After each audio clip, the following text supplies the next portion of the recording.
હમણાં જે મારા જીવનમાં એક મોટી દુર્ઘટના બની છે, અમદાવાદમાં એર ઇન્ડિયાનું પ્લેન ક્રેશ થયું.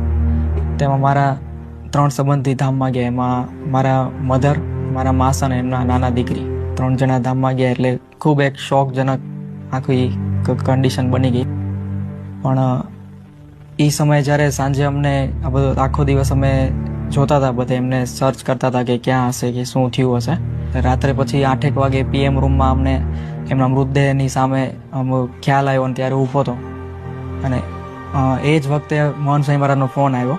આપને આવા કન્ડિશનમાં પણ પોતે આટલી ઉંમર છે, વધારે 92 વર્ષની ઉંમર છે, આટલી સંસ્થાની જવાબદારી છે, પણ છતાં યાદ કરીને મને આશીર્વાદ આપ્યા. અને કેવા અદ્ભુત આશીર્વાદ! મારાથી તો કંઈ બોલાણું જ નહીં. મને સ્વામીએ કીધું કે કંઈક પ્રાર્થના જે પણ આપની હોય.